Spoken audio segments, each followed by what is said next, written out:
It's good to be back in NRL Supercoach action. We've got the app now, which is awesome, available for everyone. So get around and get making your squad. And the front row forwards are a very interesting position, just more for the fact that not often they're a top tier scoring position and upside position. You've got a couple of guys that have that 100 upside in Fanua Blake and Payne Haas and in Mitch Barnett at times last year, and potentially the great man Terrell May this year at 597. But it's usually a position you might want to spend a little bit less in. We do have some interesting value with guys like Tino, with some change of teams in Fisher Harris and Stefano Utokumanu. Do they have upside and more minutes in them at newer clubs? With a big change of quality in team, most likely with Stefano going to the Storm, do we see a big change with him? And do we see some of these cheaper guys move into a bigger role in their sides, in Mawale, in Nafahu White, in Corey Horsburgh, and in Royce Hunt? We'll get into all of them one by one, starting with Adam Fanua Blake. So big thanks to everyone who is tuning in to my Supercoach content. Let me know if you are new to my channel this year for the Supercoach stuff, if you're playing fantasy and Supercoach. Just good to know who's out there in the audience, which is really, really cool. So thanks so much for being here. Adam Fanua Blake at 706. He's not personally someone I'm interested in, and I'm looking to get a little bit upside in other positions, but this was almost a mistake last year too, given a lot of us said that he wasn't going to be able to score as many tries, or he couldn't keep up with that value from the start of the season. But then he went out and scored a couple of tries early on, and he became pretty important, getting a few tons there. And then he had another stretch through the middle and to the back end of the year where he did really well again and kept up with that price point and sees him over 700k again. So moving to the Sharks, do we see him have more opportunity to score tries? It's definitely a question. He's in there with a couple of really good halves there in Trindle and in Hines. He's got Blake Brayley doing some good stuff in there. Not as skillful, I think, as Wade Egan, but he did score a lot of his tries, two off the ruck last year, which was a big difference. And Wade Egan wasn't getting as many of those try assists as he did the year before. So I think they can use him in multiple different ways, especially, think about that right side, running him and Britton Nickera off, off a Nico Hines or a Braden Trindle swinging around. Something like that could be really, really cool. And the other side, you've got Wilton as well, alongside, both sides being really, really important and really, really good players in their outside back. So I think Adam Fanua Blake will score just as many tries and probably ends up scoring exactly to what his average was last year. I think he's a pretty interesting guy for that standpoint. If you do love him as a player, if you're a Sharks fan, then he could be really awesome to start with. And we just got some information on Payne Haas around hurting his ankle and getting some surgery on that, which he should be fine for round one. May miss the trials, we'll have to see on that one. But people were interested in Payne Haas at 669, but he's coming into missing this month of preseason, which is pretty annoying. It looks like he'll be about 4 weeks out or so. Which should it should stop him playing any of those trial games. So Adam Fanua Blake and Payne Haas are the two guys that I think people will look at up top. And then you do have Barnett and Tarpany at that similar price there as well. So with Adam Fanua Blake being that 40 odd thousand extra than a few of these guys, I think that's where people will leave him out, just when our team values are a little bit lower. But if you want to grab Adam Fanua Blake, I think he'll have a really nice start to the season in a good team. And I've got him as an 8 out of 10 buy, just because he's got tons in him. And Payne Haas, that's the big worry, is obviously that injury. But I still have him as a slightly better pick than Adam Fanua Blake. We know that 40k at the start of the season is a big difference, and he's the base stat king. He always starts seasons well. He has a round 12 buy, so you can hold him all the way through to that, and a really solid price. But does seem to get a few more injuries than Adam, which is frustrating. And if we compare him to guys like Isaiah Yeo, that's the sort of main difference with them too, is those injuries that he's copped. He does play Origin as well, different to Adam Fanua Blake, where with Adam you could hold him for the entirety of the season, which is really cool. That's the big differences there. I just think he could probably get to a 700, 715, 720 price, and Adam's likely to stay where he is. So just a tiny bit of value on that starting price for Payne, and very low downside in terms of hit and miss games. There's more chance of getting 70s and 80s than he is of getting 100s and 30s and 40s, which Adam can be in that range for sure. But Mitch Barnett at 661, he has the dual with the 2RF as well, which is very, very helpful. And, he had that second half of season last year, some big upside. So something we haven't seen from him really ever. He's been able to be pretty solid at times. When he had goal kicking, he was pretty cool. But that second half of the season was great. Can he replicate that for a longer period of time? Losing out on Fanua-Blake, does Barnett step into that really big minute edge/middle role and spending a bit of time in both? Does he just play, that 65 from the middle in an 8 or a 10, likely with like a Clark or a Dylan Walker sitting in the 13 role? I think he can, but I still think the inconsistency is going to be his worry. Does he start a little bit poor like he did last year and then come good at a time when you've already sold him? That's the big question mark. Whereas, with Adden and with Payne Haas, you've seen them do it for multiple years. Whereas Barnett, this is the first time he's got up to this really high price and has had dominant periods of the year. I think could be a little bit of a flash in the pan for those big scores. And that might happen again, but I still think if it does, it'll be the inconsistencies with the 40s and 50s and then the big scores at different times. He had that really good surge through that part of the year, that mid to late part, and then finished the year with a pretty rough few games there. So the upside for him is a 7 out of 10, a little bit lower than Haas and Fanua-Blake, and then has a slightly higher downside as well. So a 7 out of 10 for Mitch, a really solid guy with the duel, but I have the other two ahead of him just at this point. And then Joe Tarpany, he does seem to struggle earlier on. Like, he's consistent, but it's just a little bit lower than what he can do from the mid part of the season to the back end, which is slightly annoying because that's when he has a lot of his buys. He has a great schedule for, not having buys early, but that's when he doesn't seem to score his best and the minutes are a tiny bit lower. It takes him a sec to get into the flow of things. Is this the year it changes? I'm personally not going to, pay for it and find out. But you do know what you're getting. Year in, year out, he ends up around this average and does a great job. So upside for him is at 7, very similar to Barnett, but is a little bit more consistent, which is why I have him at a 7.5 rather than the 7 of Mitch Barnett. But you could almost sneak Mitch up there for the duel alone. But I do think if you were to pick him, you'd be picking him in the front row forward rather than the second row forward. I think there's a lot of picks this year that you could do in that 2RF, and a few mid-ranges, a few cheaper mid-range guys that have duel as well, which we'll speak about soon. But that's Joe Tarpany. Terrell May, I think he just needs to be in everyone's team. I don't think you can fade him. It might be very hard to get two guns, a Terrell May and someone else, but I have him at a 9 out of 10 just because obviously things could go wrong for sure. But upside's at 8. We've seen games there where he played big minutes, did it all in base, and he had other games where he was able to just really dominate with some try scoring. Had a double one game and had a few tries in other sections, which just takes him over the limit. Like if he's playing 60 plus minutes and scoring a try, it's 120 plus, which is wild. So the only big unknown here is that, players have gone to this club or been with this club in Stefano, Bateman, Papali'i, and they have struggled to score really well.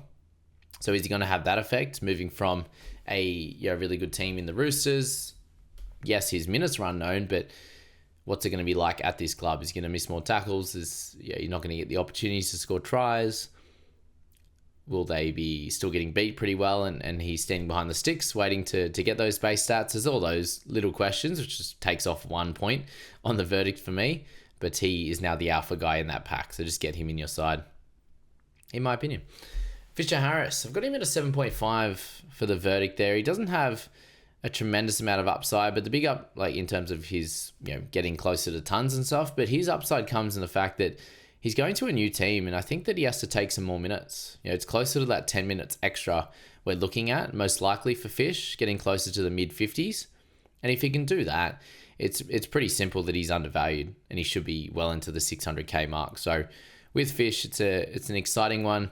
For Waz fans, it sounds like he's done some great work already with the squad, and when he talks, not that he talks too often at training apparently, Webby was saying, but when he talks, everyone listens and they stand up and listen. So that's massive, and I hope that he puts a beautiful imprint on the New Zealand Warriors, and if he can, I think they can do fairly well, and he'll need to be one of those guys that plays big minutes. And is it going to be him, Barnett, in there as captains and being just the real leaders in this side? I think they need those two guys to step up, especially when they've got younger halves and a fullback that is still fairly young as well in Chans there, Yeah, it's going to be interesting for sure with Fisher Harris. And I think that if you select him, it's not going to be a poor pick at all, but still a fairly early buy, which can be annoying as well.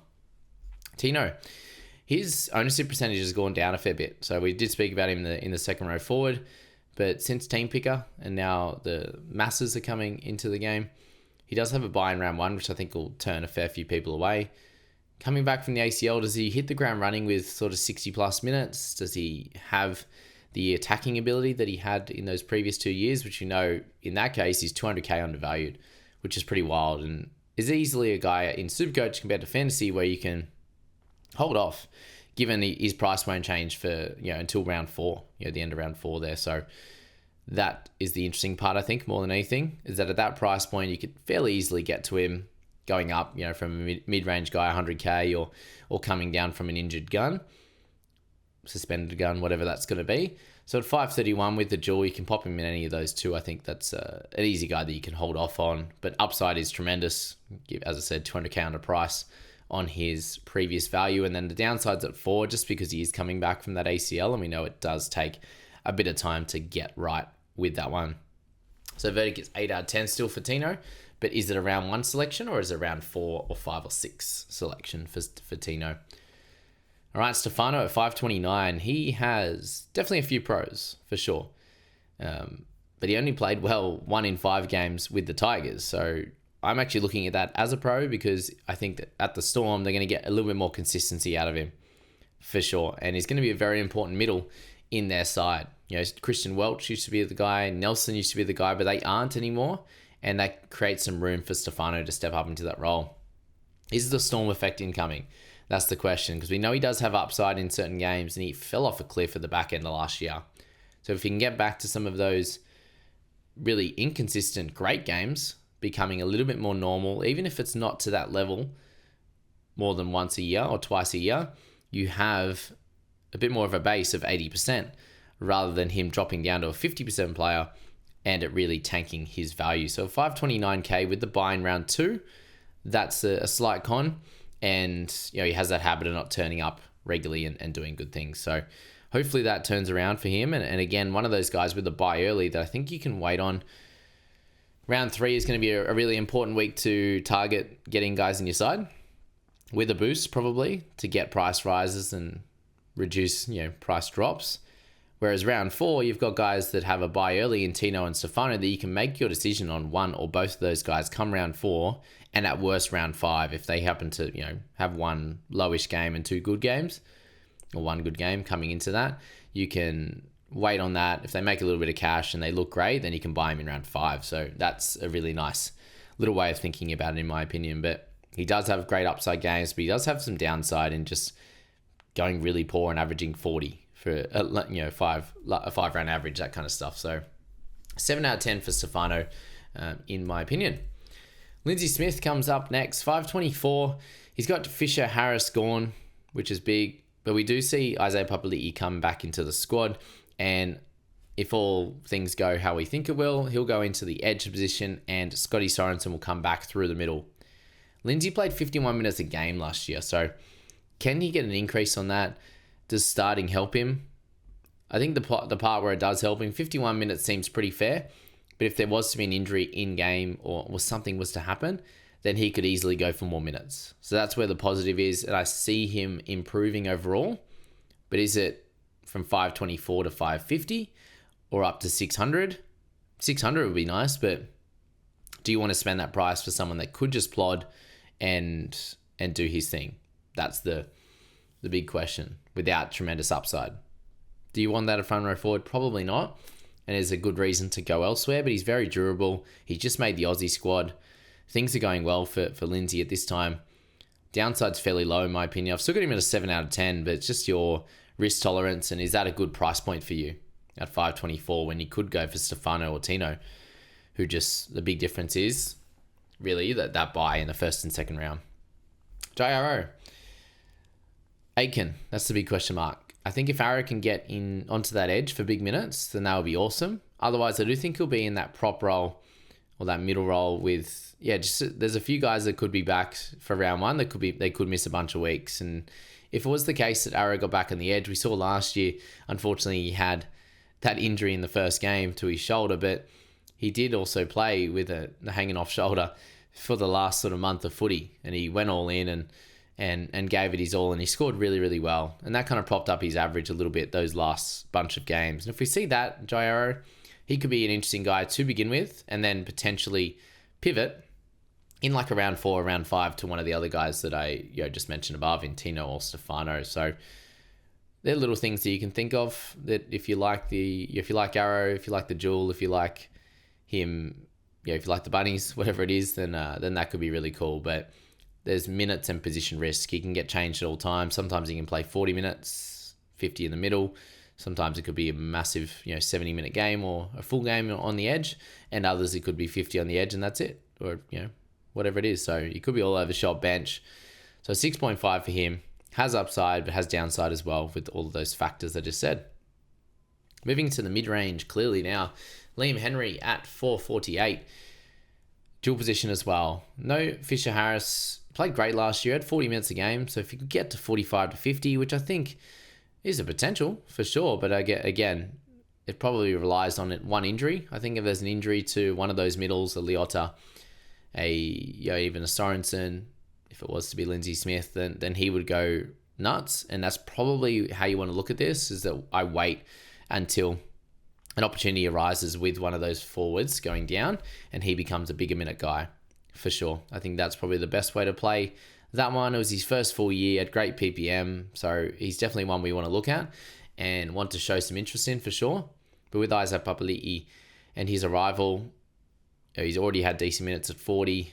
Is there a big uptick coming? I'm unsure, and that's why right now he's a 6 out of 10. 5 upside and 3 downside for him. So pretty solid overall for Liam Henry at 448.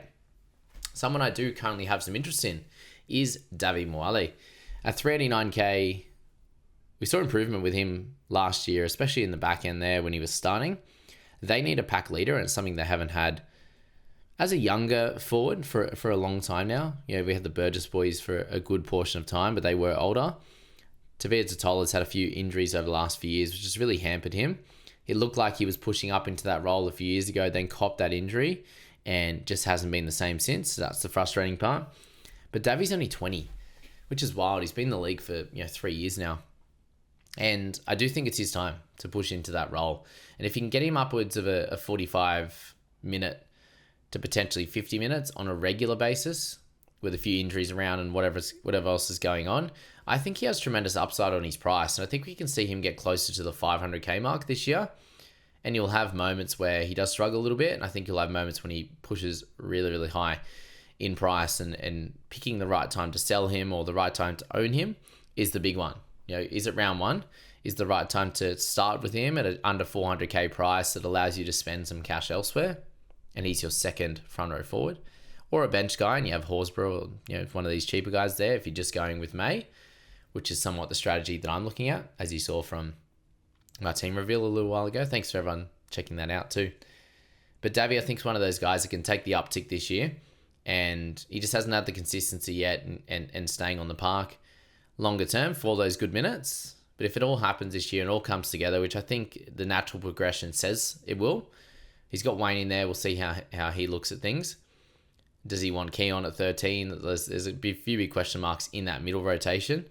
But if it ends up that Davi's the starter, I think that he'll go pretty well this year. 7 out of 10 upside, 4 out of 10 downside, and a 7 out of 10 verdict. Nafahu White, 367 with the dual 2RF. We did speak about him as well in the last one, and same with Horsburgh, but just to reiterate again, it has been a bunch of days. There are some worries, obviously, that we do see Radley moving to 13, and I think if that's the case, there's a lot of trouble in picking Nafahu White. So for me, he's very much a wait and see. Until we're hearing those whispers that he'll probably go back to 13, Nat Butcher might be on the edge. I had him at a 7 out of 10, but if it's not the case and he drops to like a 5, I definitely think he breaks out this year at some point. But if he's on the bench from round 1, it's very, very hard to pick, and would be one guy that I would wait on. So just, keep that in your thoughts. And then Horsburgh, again, we're looking for a starting role. If we can get close to 50 minutes, he's a terrific pick with dual position. They've kept him at a really low price, which is great. After not playing too many games, they've looked after him there for sure last year after being a top-tier gun at times in the 2RF and in the front row forward in 2023. So Corey's a guy that you do want to look at in your side, and it's very, very simple for him. We spoke about it in the 2RF as well. If he gets those minutes, then awesome. If he's on the bench, it's still a little bit of a worry. I think he does get the 40 minutes or so left over from on the bench there, but he is looking great, looking fit. Looks like that him and Ricky have mended their relationship, so likely in the starting side, I think, for Papali'i going back to the bench. And if that's the case, I'll be picking him. Royce Hunt, 249. He's just the only real cheapie right now in the front row forward. So that's why he comes into a factor in people's teams, not wanting to spend too much money up top in front row forward. So the new team for him, I think it has to be a pro. They don't have a clear collection of gun middles. Obviously bringing Terrell over helps. They've had, past guns in Clemmer. They don't have Offengawa anymore, who was sitting there taking some minutes. They've got Twiley there, but Hunt is a different type of player, and I think if he can get 30 minutes, he makes makes some cash for a guy that we haven't had to trade in, and it helps us spend money elsewhere. It's simple on that one. He can score tries as well, but he's had plenty of injuries, inconsistencies. Unsure if he gets new minutes at a new team, but the upside's there at the price. It's 7 out of 10. The downside's a 5, and I've got him at 6.5, but a guy that probably becomes necessary if he's the only front row forward cheapie on benches that we think can do pretty well. But in terms of your front row forward strategies, we mentioned it in a long time ago, but a lot of people wouldn't have seen that. It was a long time ago when Team Picker first opened, but there's definitely 5 top guns I think you could easily start with. A couple of interesting mid-range players in the 500s or so, with a few cheapies around as well. So strategies could be 1, Terrell May, and then 3 of these mid-range to cheapies. 1 could be go May and a gun, and then a Hunt and one of those cheapies. Move one of them to 2RF if you want to go that way. They're kind of the ways I think that you can go with. Because if you're looking to get some of those top guys, you're looking to set and forget. And that is the goal, to be honest with you. Trying to start with 2 out of the 4 positions locked in for the first sort of 7+ weeks. And the other 2, they have room to move. For cash cows or mid-rangers, or those guys that have made a leap up. If you don't go with Davin Marlin, who becomes that guy, then sweet, you can move to him. If you have a bit of extra cash available and you want to go a mid-range 350, 370, whatever it is, up to Tino, Stefano, you can do that as well. Some really easy, simple strategies you can employ in that front row forward position. So thanks so much for being here, guys. We will be moving to the hooker position next, which will be good fun, and it'll finish off this series, and then we'll start doing a couple of different things around Supercoach. Rather than just going through the strict players, we'll go through some strategy stuff. We'll go through some team setup stuff, just so you can show that as well, and we'll compare some players and where you might want to spend some cash. There looks to be a lot of chat around the flex position, so we'll and who you're picking there, Iongi or Guns, or you're getting Nico Hines, whatever it's going to be. It's going to be fun. We'll get into all that very, very soon, and obviously check out all the fantasy stuff that's coming out, given the game is just open. See you guys.